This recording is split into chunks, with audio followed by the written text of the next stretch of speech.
Дональд Трамп убеждает, Иран очень хочет заключить сделку. Главной проблемой остается ядерная программа. Переговоры США и Ирана продолжатся в четверг. Получится ли договориться? Ормузский пролив со стороны Ирана открыт для своих. Китай предупредил США. Будут мешать. Ответят. Продолжение конфликта между Дональдом Трампом и Папой Римским. За понтифика вступились президент Ирана Пезешкиан и спикер Галибаф. Доставка в овальный кабинет. Дональд Трамп едва не забыл отдать чаевые курьеру. Журналисты напомнили. В шведском зоопарке впервые вышел погулять детеныш гиббона, а в берлинском отметили 69-й день рождения гориллы Фату. А теперь об этом подробно и по делу. Это один день. Подпишитесь, поставьте лайк этому видео и оставьте свой комментарий. Заранее спасибо и начинаем.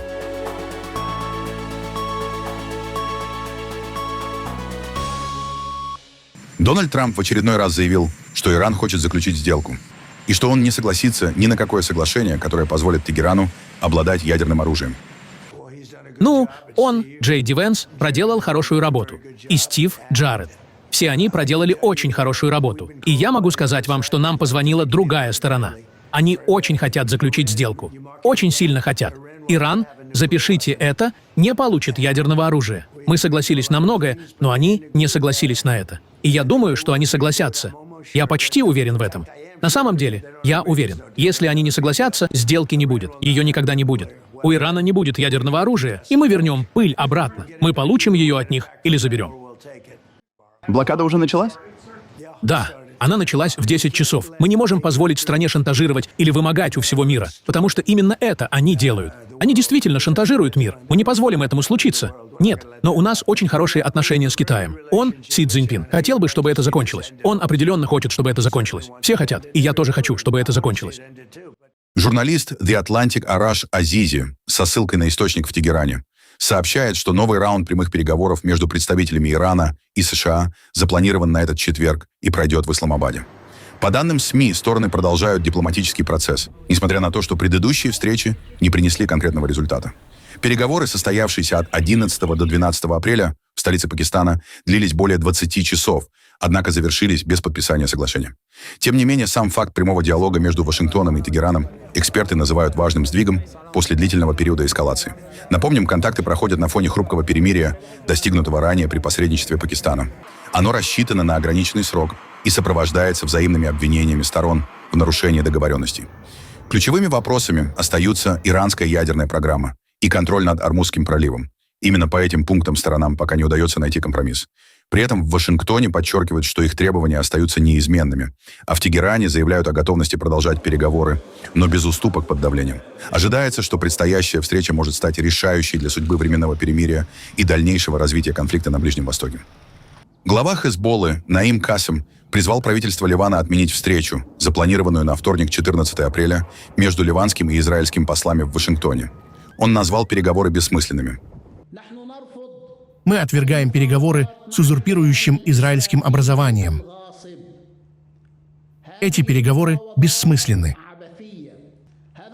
Эти переговоры — это акт капитуляции и сдачи. Они лишат Ливан его силы. Мы призываем, пока еще есть возможность, занять историческую и героическую позицию и отменить эту встречу. Китай выступил с жестким предупреждением в адрес США, заявив, что у него есть энергетическое соглашение с Ираном, и его суда не будут перехвачены. В Министерстве обороны Китая говорят, что китайские суда продолжают входить и выходить из вод Ормузского пролива. У Пекина и Тегерана есть торговые и энергетические соглашения, которые будут соблюдаться и выполняться. В МИД заявили, что ожидают, что другие не будут вмешиваться в их дела.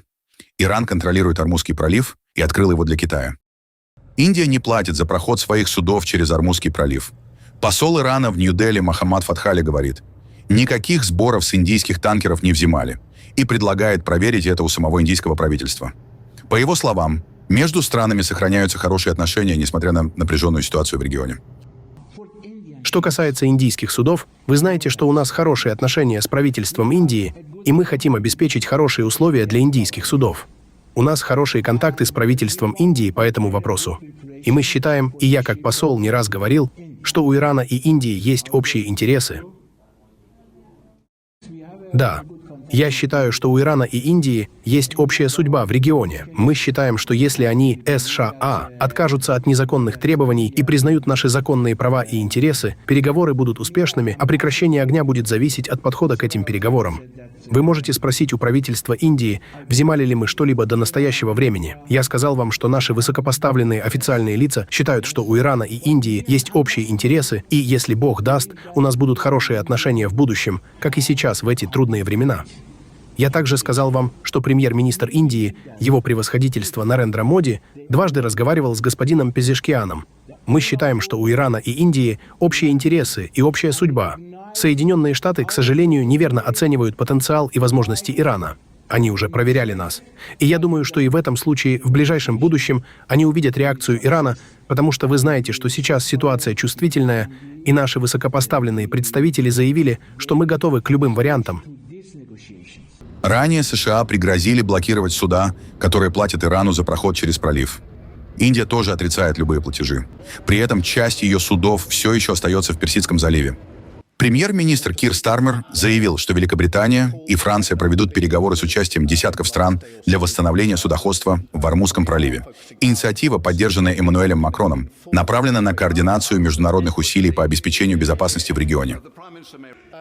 Господин спикер, сегодня я могу подтвердить, что совместно с президентом Франции Макроном я созову на этой неделе саммит лидеров, чтобы продвинуть международные усилия, которые мы выстраивали в последние недели, объединяя десятки стран для обеспечения свободы судоходства в Ормузском проливе. Саммит будет сосредоточен на двух вещах. Во-первых, на дипломатических усилиях по оказанию давления для достижения переговорного завершения конфликта и открытия пролива. Во-вторых, на военном планировании для обеспечения безопасности судоходства, как только будет создана стабильная обстановка. И позвольте мне ясно сказать, речь идет о защите судоходства и поддержании свободы навигации после окончания конфликта. Поскольку прекращение огня между США, Израилем и Ираном, безусловно, является позитивным шагом, оно остается крайне хрупким. Регион по-прежнему находится в напряжении, и необходимо проделать большую работу, чтобы вновь открыть Ормузский пролив, снизить эскалацию и добиться устойчивого прекращения огня. В стремлении к этой цели мы призываем срочно включить Ливан в режим прекращения огня. Дипломатия – правильный путь, и я приветствую переговоры, которые проходят на этой неделе. Хезболла должна разоружиться, но я также ясно заявляю. Удары Израиля ошибочны. Они имеют разрушительные гуманитарные последствия и втягивают Ливан в кризис. Бомбардировки должны немедленно прекратиться. Что касается блокады, позвольте мне четко заявить, как я уже говорил в последние дни, что мы сосредоточены на полном открытии Ормузского пролива из-за ущерба, который это наносит экономикам по всему миру, включая нашу собственную. Именно поэтому мы работаем с другими странами на разных уровнях и соберем их на саммите позже на этой неделе. И Соединенное Королевство не будет участвовать в блокаде, объявленной президентом Трампом. Что касается высказываний о уничтожении цивилизации, я хочу ясно заявить перед Палатой. Это было неправильно. Угроза в адрес иранских гражданских лиц в такой форме – это неправильно. Это мирные жители, напомню, которые уже на протяжении многих лет испытывают колоссальные страдания от режима в Иране. Именно поэтому это те слова и формулировки, которые я никогда не стал бы использовать от имени этого правительства, руководствующегося нашими принципами и ценностями. На фоне обострения ситуации вокруг Ормузского пролива США начали блокаду судов, покидающих иранские порты. В Тегеране заявляют, что давление Вашингтона не приведет к уступкам, а лишь усилит кризис. Местные жители опасаются перебоев с поставками и роста цен, а аналитики предупреждают, ограничение судоходства может спровоцировать дальнейшее подорожание энергоносителей. Если другая сторона хочет вновь открыть Ормузский пролив, то его окружение лишь создает дополнительную проблему. В чем аргумент Трампа? Он утверждает, что если Иран попытается перекрыть пролив, то он перекроет Ирану путь на гораздо большей территории. Это не решает проблему США. Да, это создает давление на Иран, но не решает проблему Америки. Что это значит? Это означает, что рост цен на энергоносители будет продолжаться. Мы наблюдаем высокий уровень устойчивости как среди народа, так и внутри системы в Иране, и такой устойчивости нет среди граждан западных стран. Уже сейчас видно, что в разных западных странах много недовольства, потому что они не могут выдерживать такие цены на энергию. Трамп считает, что в течение недели или 10 дней эта блокада может заставить Иран отступить и привести к открытию Ормузского пролива. Но логика поведения Ирана показывает, что этого не произойдет. Наоборот, это только усилит тот результат, которого Трамп пытается избежать.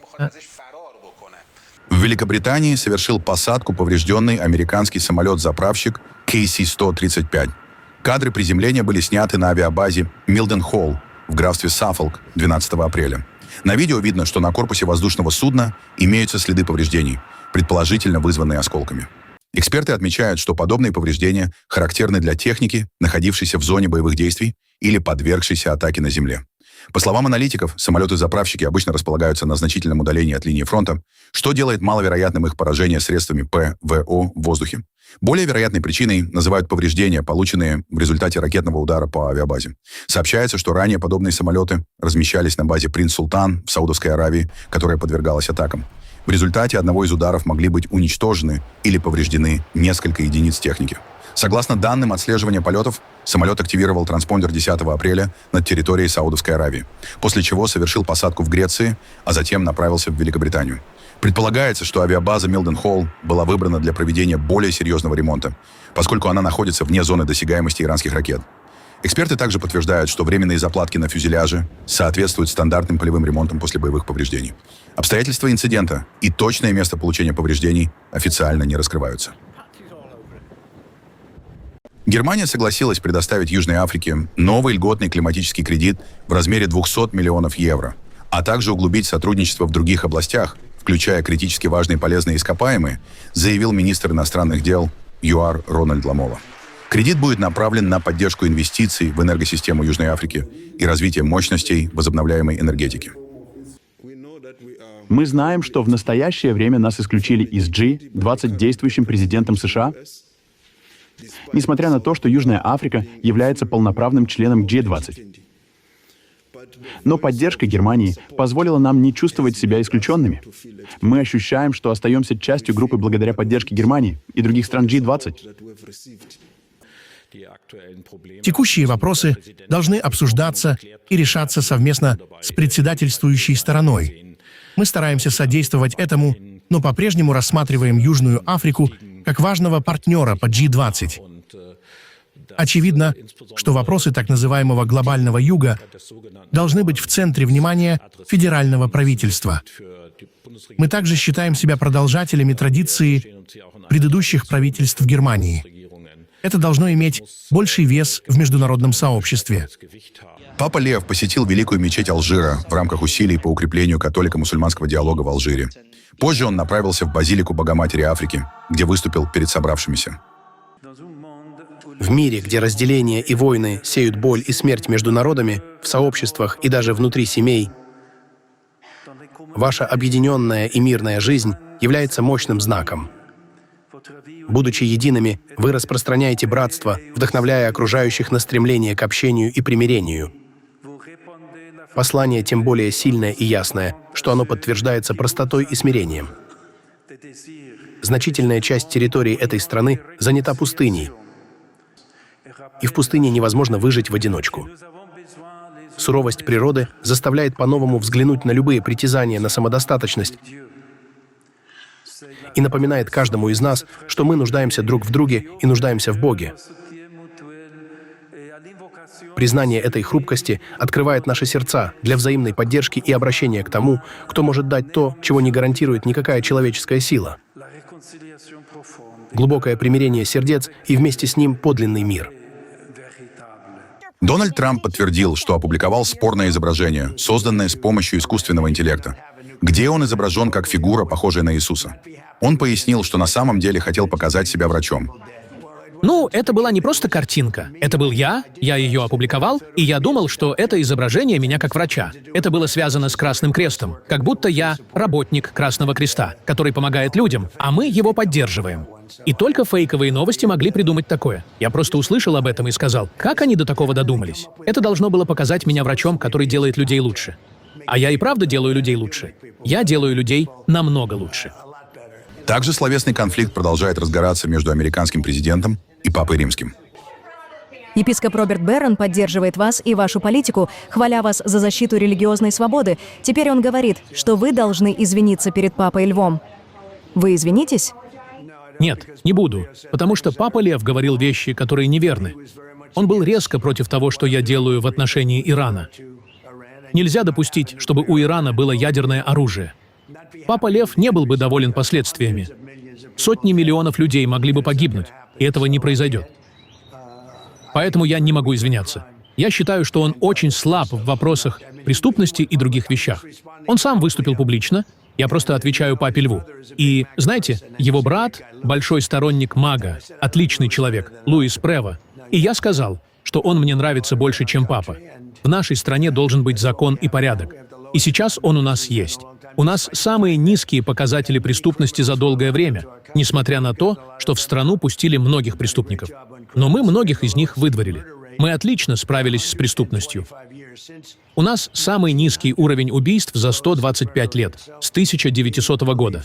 Поэтому мы твердо верим в закон и порядок, а у него, похоже, с этим проблемы. Так что извиняться не за что. Он не прав. В свою очередь, папа Лев резко раскритиковал нарушения международного права со стороны неоколониальных мировых держав в жесткой речи во время турне по Африке. Однако многие общества, считающие себя передовыми, все глубже погружаются в неравенство и исключения. Африка слишком хорошо знает, что люди и организации, которые доминируют над другими, разрушают мир, созданный Всевышним для того, чтобы мы могли жить вместе. Трудный исторический опыт вашей страны дает ей особенно важный взгляд на глобальный баланс сил. Если вы сможете вести диалог с учетом интересов всех и проявлять солидарность со страданиями многих стран, как близких, так и далеких, вы сможете способствовать как формированию, так и достижению большей справедливости между народами. Уважая достоинство каждого и позволяя себе сопереживать боли других, вместо того, чтобы множить недопонимания и конфликты, вы сможете стать участниками новой главы истории. Сегодня это как никогда срочно на фоне постоянных нарушений международного права и неоколониальных тенденций. В обществе бурная реакция на конфликт, он выходит далеко за рамки частного спора и становится предметом широкого обсуждения. Большинство неожиданно встает на сторону папы, формируя устойчивое общественное мнение. И даже там, где этого совсем не ждали, среди таких фигур, как Мохаммад Багир Галибаф и Масуд Пезешкиан, проявляется схожая позиция. Его святейшество, Папа Лев XIV, я осуждаю оскорбление вашего превосходительства от имени великой нации Ирана и заявляю, что осквернение Иисуса, пророка мира и братства, неприемлемо ни для одного свободного человека. Желаю вам славы Аллаха. Чтим бесстрашную позицию Папы Льва. «Я не боюсь» звучит как эхо, когда он осуждает военные преступления Израиля и США. Этот лозунг освещает путь всем, кто отказывается молчать о гибели невинных. Лидерство понтифика вдохновляет миллионы. Спасибо за этот свет. Остро отреагировали на слова президента и в самой Америке. На православную Пасху президент Дональд Трамп атаковал папу, потому что тот справедливо выступает против войны Трампа с Ираном, а затем опубликовал изображение себя так, будто он заменяет Иисуса. Это произошло после его прошлой публикации на Пасху с агрессивной тирадой и угрозами уничтожить целую цивилизацию. Я полностью осуждаю это и молюсь против этого. Я поддерживаю папу. Он проповедует Евангелие, он говорит о мире. Это ужасно. Отвратительно, кощунственно. Это в его стиле. Я считаю это очень неуважительным, особенно учитывая, что папа Лев — первый американский папа. Это должно быть поводом для гордости страны. А вот что говорят эксперты. Это беспрецедентно. Подобные атаки на папу римского со стороны президента США ранее практически не встречались. Обычно лидеры стремятся к диалогу и сотрудничеству с Ватиканом, но в этот раз конфликт вышел на совершенно новый уровень. Мне кажется, президент Трамп не понимает Ватикан. Это очень сложный институт, старейшая дипломатическая структура в мире, работающая тихо и за кулисами. Это полная противоположность стилю Трампа, прямому и агрессивному. Он не попытался понять позицию Папы Льва, которая основана на многовековой теологии и философии. Именно поэтому папа считает войну с Ираном аморальной и несправедливой. Атака президента Трампа на папу беспрецедентна. Обычно президенты стараются выстраивать добрые отношения с папой и искать области сотрудничества. Его слова были шокирующими, особенно учитывая, что в США 60 миллионов католиков, а в мире 1,4 миллиарда. Многие восприняли это как оскорбление. Папы обычно не называют мировых лидеров по именам. Ватикан стремится сохранять нейтралитет. Папа лишь ответил на прямой вопрос об администрации Трампа и сказал, что не боится ее и не будет молчать. Он не разжигал конфликт, а отвечал на атаку. Папа Лев ясно сказал, он не против конкретных людей, он говорит о принципах. Он хочет, чтобы его слова имели политические последствия, чтобы лидеры искали диалог и прекращали войны. Но он не поддерживает ни одну партию или политика. В Вашингтоне президент Дональд Трамп устроил необычное публичное событие прямо в овальном кабинете. Ему доставили заказ из Макдоналдс через сервис DoorDash. Курьером стала женщина, которую в соцсетях уже прозвали бабушкой DoorDash.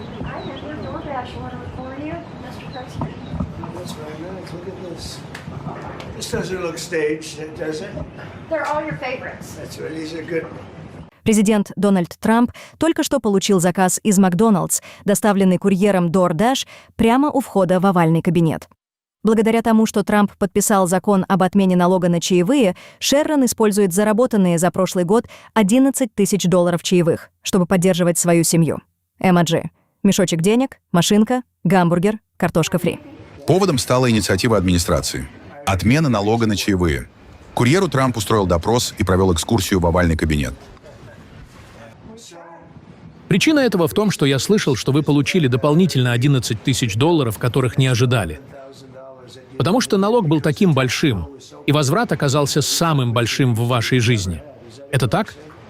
Да, это правда. Я сэкономила более $11 тысяч, потому что мне не пришлось это учитывать. Это вас удивило? Очень удивило. Это был наш большой прекрасный закон. И это не включает сверхурочные, только остальные положения налоговой реформы, верно? Да, сэр. То есть экономия $11 тысяч. Да, сэр. Разве это не невероятно? Я сделаю все, что вы скажете, сэр. Отмена налога на чаевые — это ведь особенная вещь, Очень особенное. верно? И это как раз то, что больше всего касается вас. Да, сэр. Это замечательно. Для меня честь с вами познакомиться. Думаю, вы голосовали за меня? Возможно. Я слышал, что вы большой сторонник. Мы это ценим. Вы раньше доставляли в Белый дом? Нет. Меня зовут Шерон Симмонс. А в Белом доме хорошо дают чаевые. Возможно. Да, очень. Спасибо, что напомнили. Сам момент передачи чаевых опубликовали на страничке Белого дома. А Шерон Симмонс поделилась впечатлениями. Каким был президент Трамп? Очень-очень добрым. Вам понравился овальный кабинет? О, он был прекрасен. Это ваш первый раз, когда вы встречаете президента? Да. Первый раз в Вашингтоне? Да. Вы голосовали за него? Да. На последних выборах?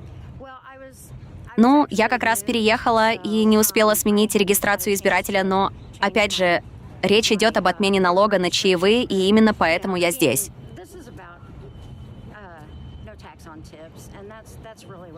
Где вы сейчас живете? Я уезжаю завтра вечером. Нет, где вы живете? Я живу в Арканзасе. Последний вопрос. Вы были очень добры, спасибо. Как вы считаете, эта политика — отмена налога на чаевые? Мы слышали много историй о людях, которые получают $1000, которых они не ожидали. Как это меняет американскую экономику, по вашему мнению? Ну, я думаю, что с отменой налога на чаевые это дает людям больше денег.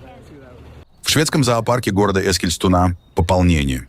У пары белощеких гиббонов родился детеныш, который впервые вышел на весеннее солнце вместе с матерью. Малыш появился на свет зимой и пока не отходит от родительницы, крепко держась за ее шерсть. Пол детеныша определить еще невозможно. У гиббонов он становится различим только спустя несколько месяцев. Белощекий гиббон – редкий и находящийся под угрозой исчезновения вид. В дикой природе его численность сокращается из-за вырубки лесов и браконьерства. Рождение детеныша стало частью европейской программы по сохранению вида, направленной на защиту этих приматов и их будущего. А вот в берлинском зоопарке отметили особенный день. Самке гориллы по имени Фату исполнилось 69 лет. Она считается самой старой известной гориллой в мире и даже занесена в Книгу рекордов Гиннесса. Несмотря на возраст, Фату чувствует себя хорошо, хотя и передвигается медленнее, и питается мягкой пищей из-за отсутствия зубов. Сотрудники зоопарка с заботой ухаживают за гранд-дамой, которая уже давно стала настоящей легендой и любимицей публики.